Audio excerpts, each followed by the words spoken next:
New York doesn't feel like a place that can disappear. It feels too big, too alive, too solid. But if a nuclear bomb detonated over the city, everything would begin to change in less than a second. Before you hear anything, a flash of light would already hit your eyes, brighter than the sun, carrying enough energy to burn surfaces instantly. Within seconds, an intense wave of heat would spread outward, igniting materials across entire blocks. Then comes the shock wave, a wall of compressed air moving faster than you can react, tearing through streets, shattering buildings, throwing everything in its path. In under a minute, large parts of the city would no longer function as a city at all. And what's left wouldn't just be destruction. It would be something far more dangerous.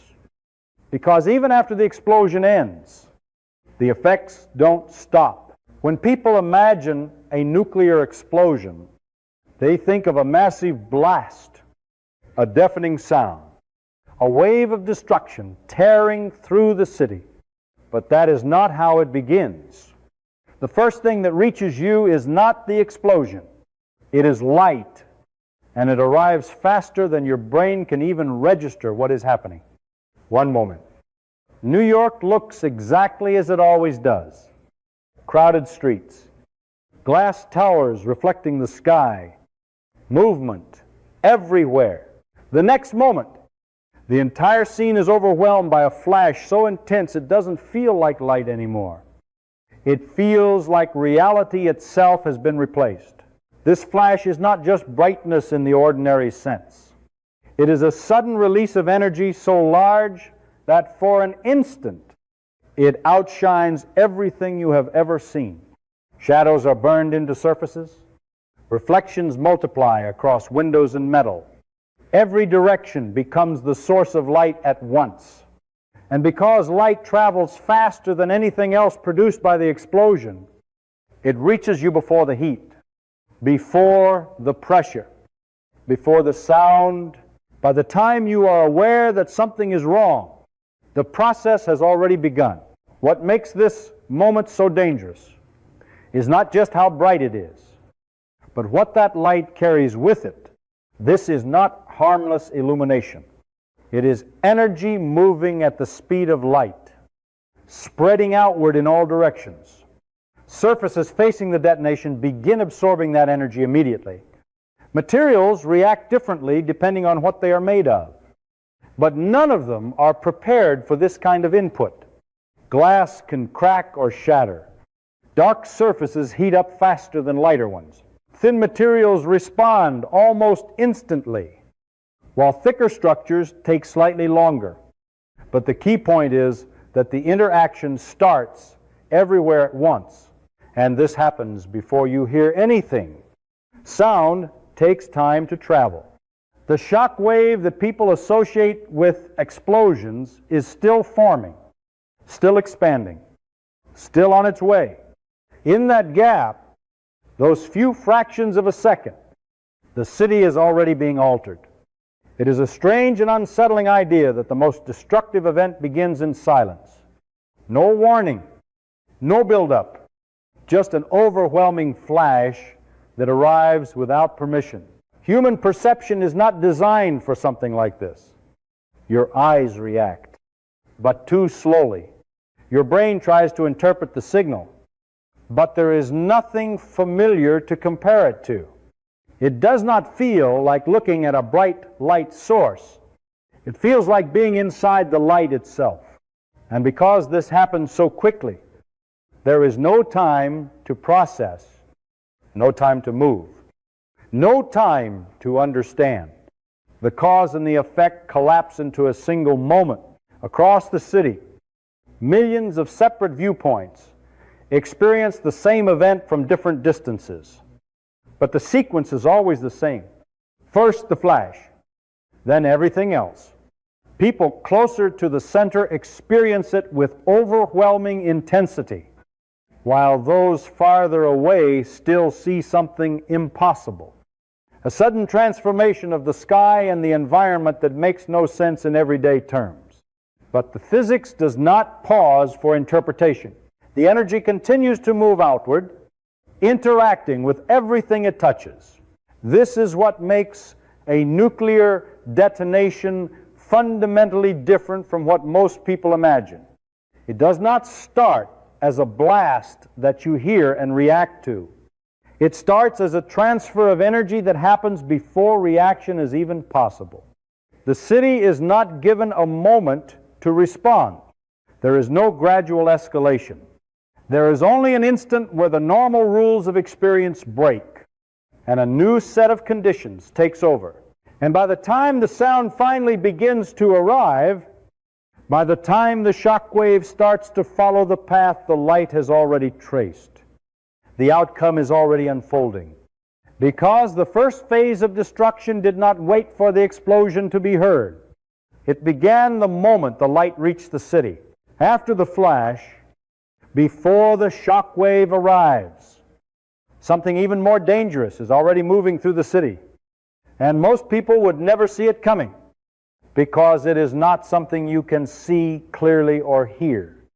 It is heat carried outward as an intense burst of thermal radiation, spreading at the speed of light, reaching buildings, streets, and people almost instantly after the initial flash.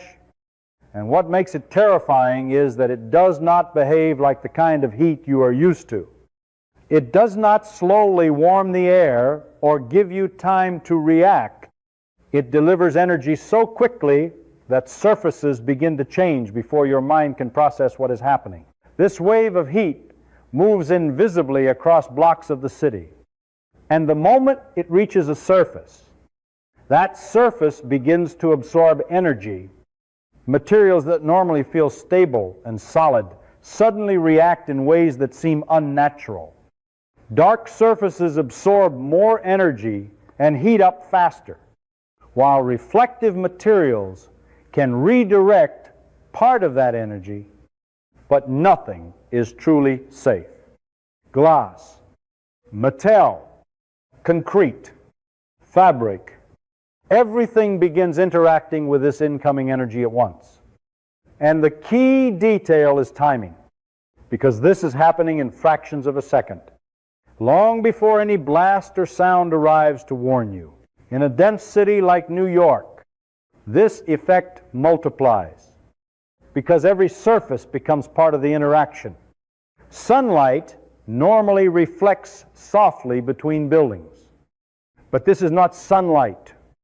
This is a concentrated pulse of energy, bouncing, reflecting, and being absorbed across thousands of surfaces at the same time, meaning that even areas not directly facing the explosion are still affected.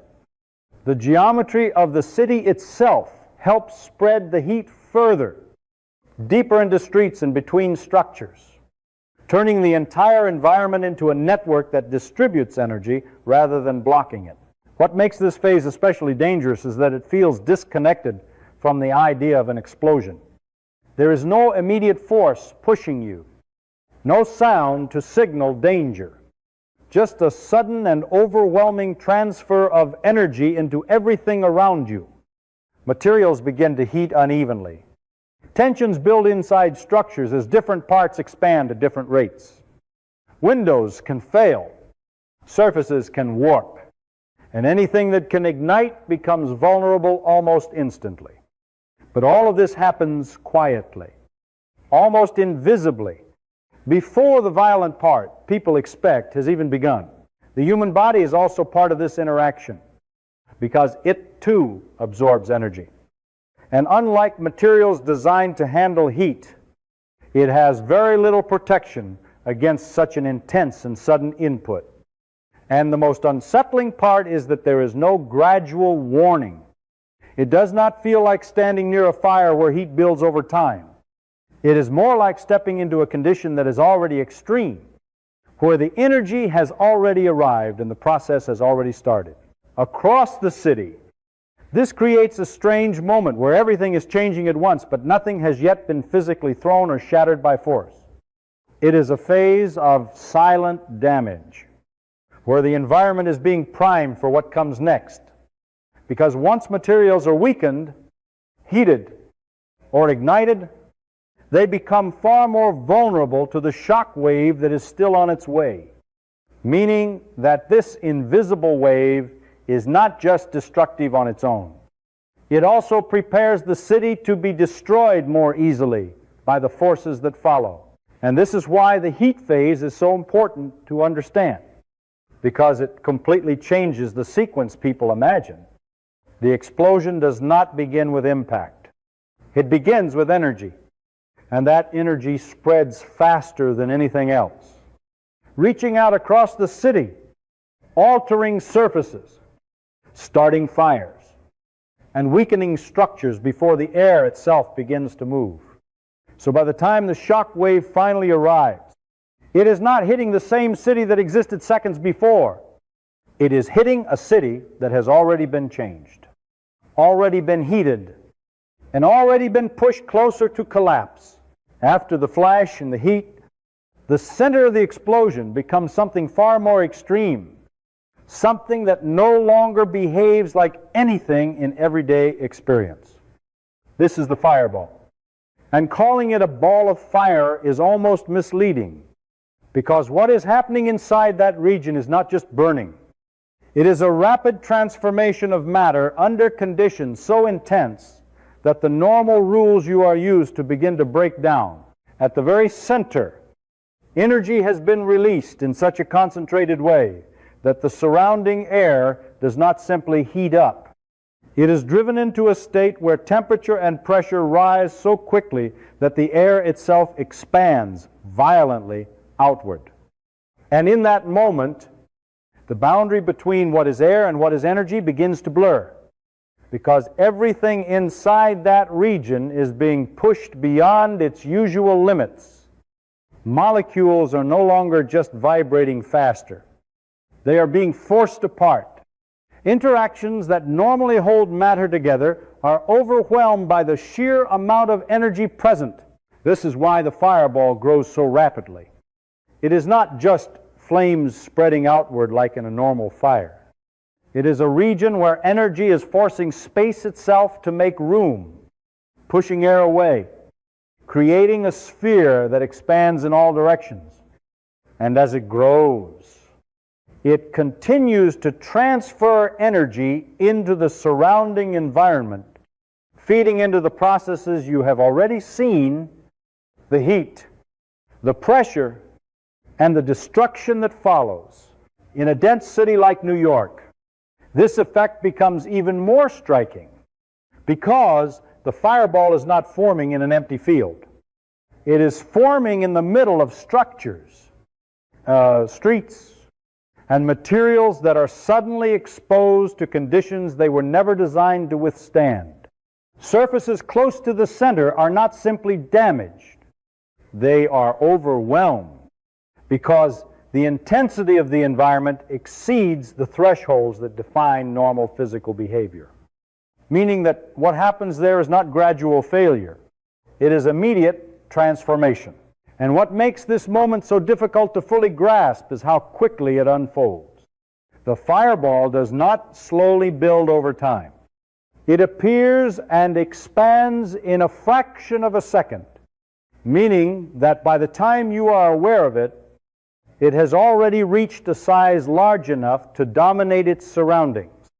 And everything within that region has already been subjected to extreme conditions. There is no clear boundary where things are safe and then suddenly not. Instead, there is a gradient of intensity that drops off with distance, but near the center. That intensity is so high that the distinction between different materials becomes less meaningful, because all of them are being pushed toward the same outcome. From a physics perspective, the fireball represents a moment where energy density becomes the dominant factor. Not structure, not design, not engineering. Everything that defines a city, the materials, the shapes, the organization, is temporarily irrelevant compared to the amount of energy being released in that small volume of space. And this is what makes nuclear detonations fundamentally different from conventional explosions.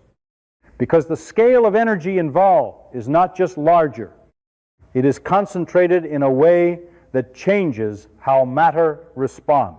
As the fireball expands, it also sets the stage for the next phase, because the rapid outward motion of hot gases creates the pressure differences that will drive the shock wave.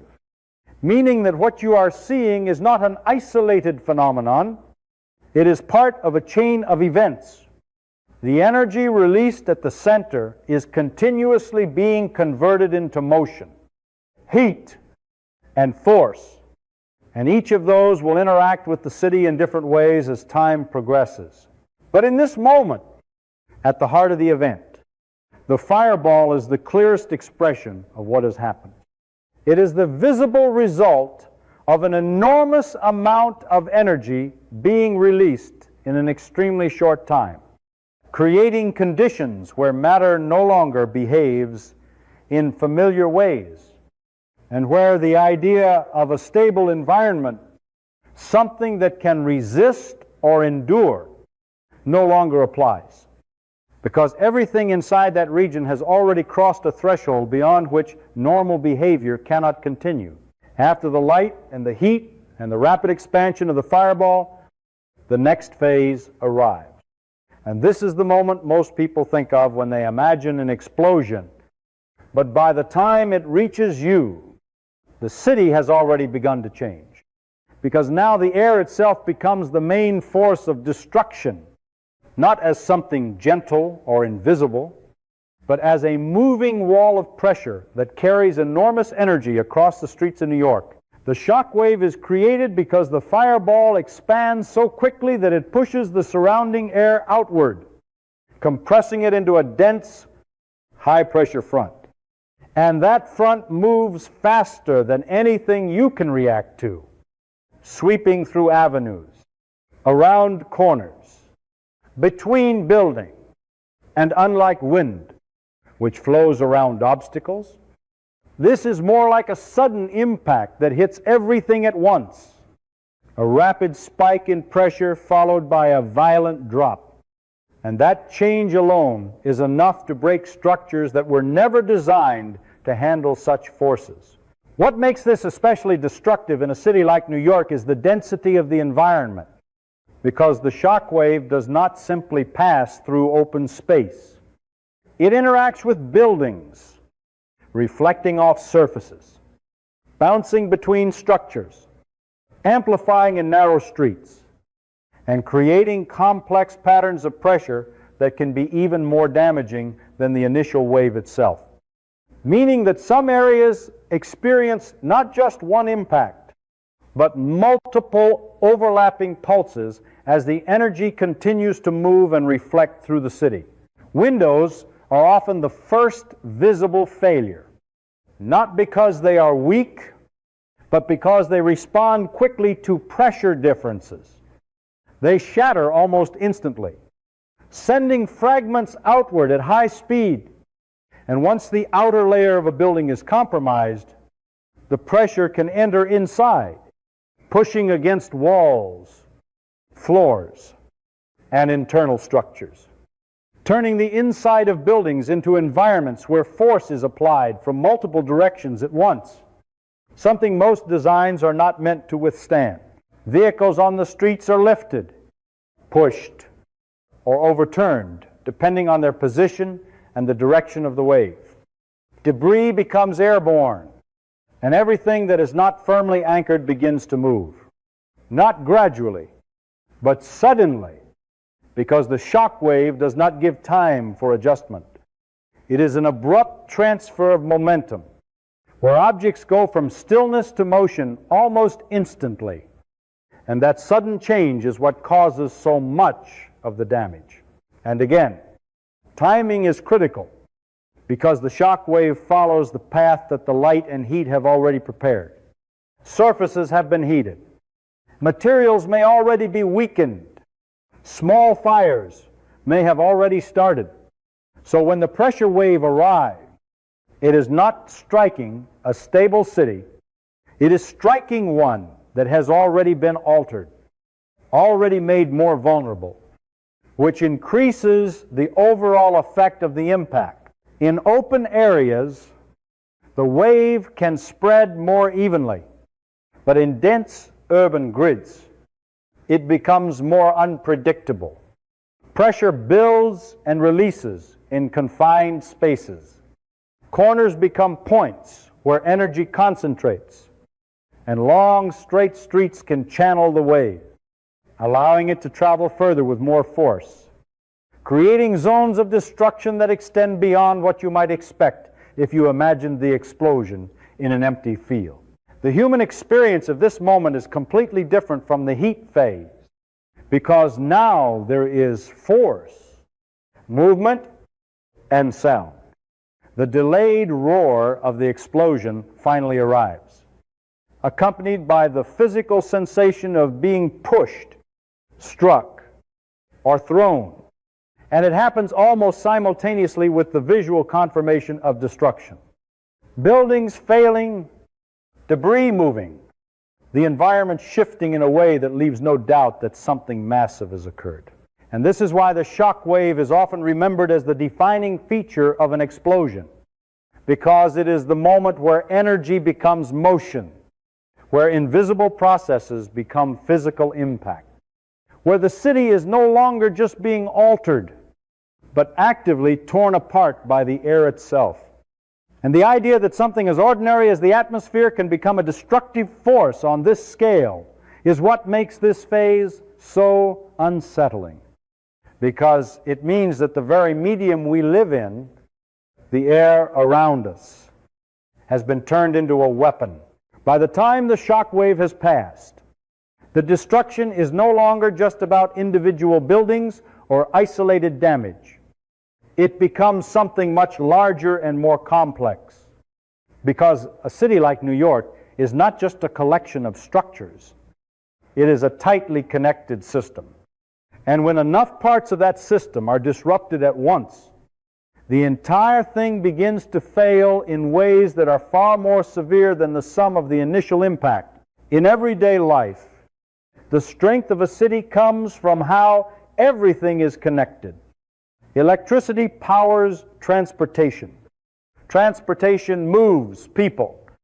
People operate services. Services maintain infrastructure. And all of it depends on a continuous flow of energy, information, and coordination. But this same interdependence is also a weakness, because when multiple critical points are hit at the same time, the system does not degrade slowly. It collapses rapidly. Power is one of the first elements affected, because electrical grids rely on a balance between supply and demand. And when major sections are suddenly destroyed or disconnected, that balance breaks. Transformers fail. Lines go down. And large portions of the city lose electricity almost instantly, and without power. Communication systems begin to fail as well. Signals drop. Networks become unreliable. And the ability to coordinate any kind of response is reduced just when it is needed the most. Transportation quickly follows. Streets are blocked by debris. Intersections become unusable. And the underground systems that normally move millions of people, such as subways and tunnels, are no longer functioning as intended. Some may be physically damaged. Others may be inaccessible. And without power or communication, even intact parts of the system become difficult to operate, turning what was once an efficient network into a fragmented and unpredictable environment. Emergency services, which are designed to respond to localized incidents, face a completely different challenge in this situation, because the scale of disruption is citywide. Resources are overwhelmed, access routes are limited, and coordination becomes extremely difficult. meaning that even though the systems are still there in principle, their ability to function effectively is severely reduced, not because they are poorly designed, but because they were never meant to handle simultaneous failures across so many interconnected components. What makes this phase particularly important is that it marks the transition from immediate physical destruction to systemic breakdown, the initial forces of light. Heat and pressure have already done their work. But now the consequences continue to unfold through the structure of the city itself. Failures propagate from one system to another. Small disruptions combine into larger ones. And the overall effect becomes more complex and harder to predict. In a dense urban environment, this propagation happens faster because everything is closer together, more tightly linked, and more dependent on shared infrastructure, meaning that a failure in one area can quickly influence another, creating a chain reaction that spreads through the city, not as a wave of force, but as a wave of dysfunction, where systems that normally operate smoothly begin to interfere with each other or stop working altogether. And from the perspective of someone experiencing it, this phase feels very different from the initial explosion, because instead of a single overwhelming event, it is a series of realizations that the systems you rely on are no longer functioning. Lights do not turn on. Signals do not connect. Transportation does not move. And the city that once felt organized and predictable becomes fragmented and uncertain. This is why a dense city does not just get damaged. It undergoes a transformation in how it operates. The very features that make it efficient and powerful in normal conditions become sources of vulnerability when disrupted. And the result is not just destruction in the physical sense, but a collapse in the underlying systems that allow the city to exist as a functioning whole, turning a complex, coordinated environment into one that struggles to maintain even its most basic operations. After the shock wave has passed and the systems of the city begin to fail, a new phase emerges, one that does not arrive as a single event but grows out of everything that has already happened. And this is where the destruction stops being a moment and becomes a process. Because across the city, countless small fires that started during the heat phase begin to spread, connect, and intensify, turning isolated damage into something far more self-sustaining and difficult to control. At first, these fires seem separate. A building here, a street there, scattered points of ignition caused by intense heat interacting with materials throughout the city. But in a dense environment like New York, separation does not last long because buildings are close together. Materials are abundant, and the conditions created by the explosion have already weakened structures and exposed new fuel sources, meaning that these fires do not remain isolated. They begin to merge. As multiple fires grow, they start to influence the air around them. Hot air rises rapidly, creating upward currents that pull in cooler air from the surroundings. And this movement of air feeds the flames, providing more oxygen and allowing them to burn more intensely. And when enough fires are burning close to each other, this effect scales up. The rising heat becomes stronger. The inflow of air becomes faster.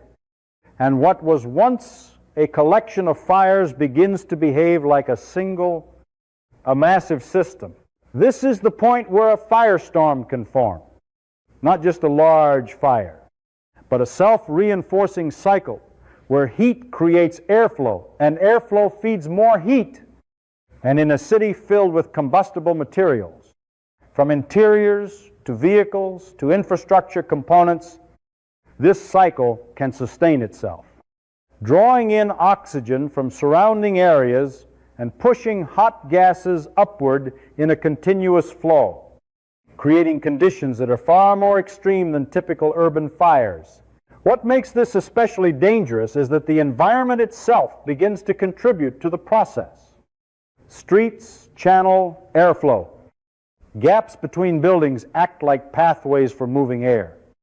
And the density of structures provides both fuel and confinement, allowing heat to build and circulate in ways that are difficult to predict or control. And because emergency systems have already been disrupted, there is little to interrupt this progression once it reaches a certain scale. From a physical perspective, the firestorm represents a shift from externally driven destruction to internally sustained destruction. The initial explosion provided the energy to start the fires, but now the system feeds itself.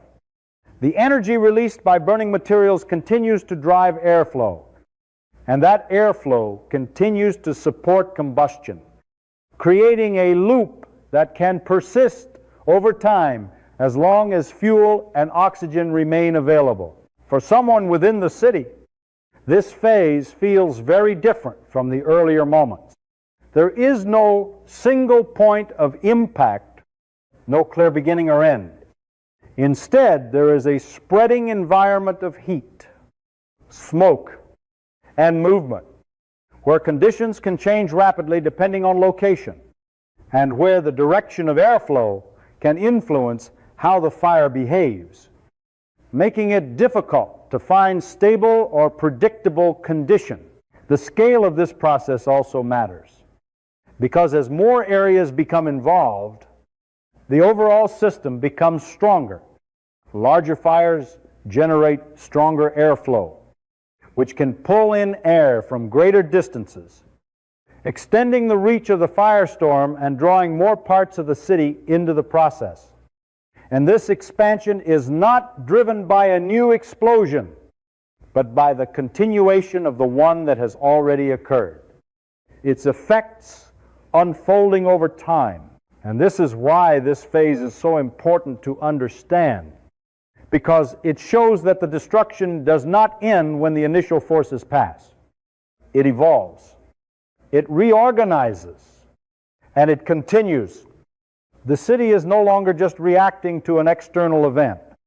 It has become part of a system that is generating its own destructive conditions, where heat, air, and fuel interact in a way that sustains the damage far beyond the first moments of the detonation, turning what began as a sudden event into an ongoing transformation of the environment itself.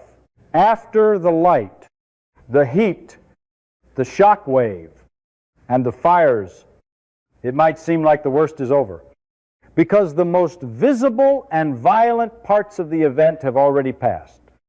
But this is where the nature of a nuclear detonation becomes even more unsettling, because the next phase is not something you can clearly see or hear, and yet it can continue to affect the city long after the explosion itself has ended.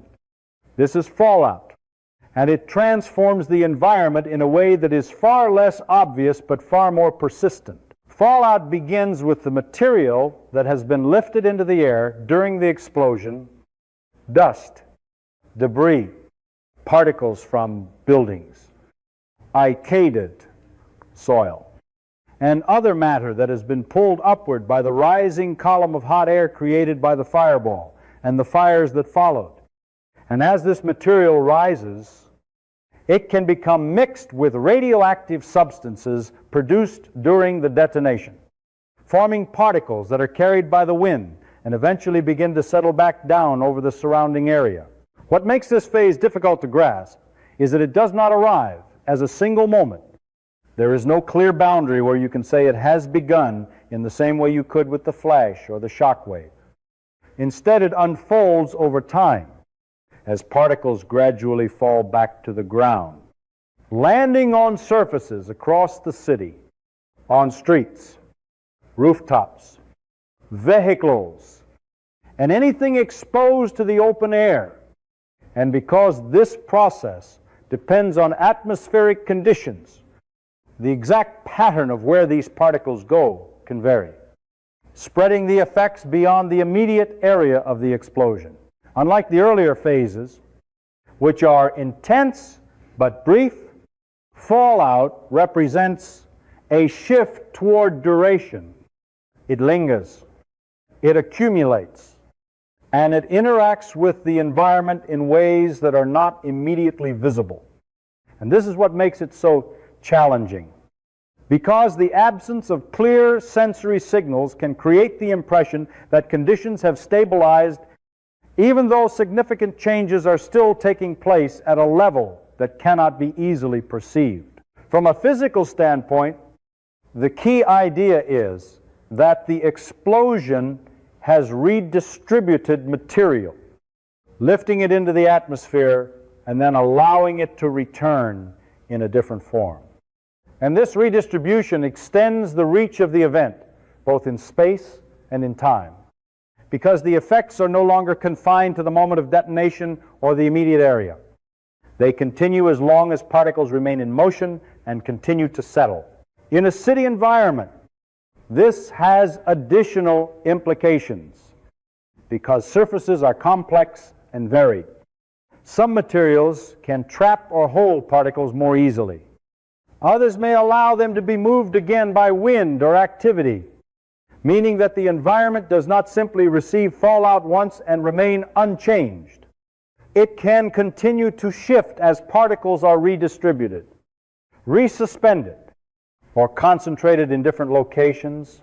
For people experiencing this phase, the challenge is not a sudden force or visible threat, but uncertainty, because the conditions are no longer defined by immediate events, but by ongoing processes. And understanding those processes requires information that may not be readily available, especially in a situation where communication systems have already been disrupted, making it harder to assess where it is safe and where it is not. And this is what makes fallout fundamentally different from the earlier stages. It is not about the initial release of energy, but about what happens after that energy has already reshaped the environment.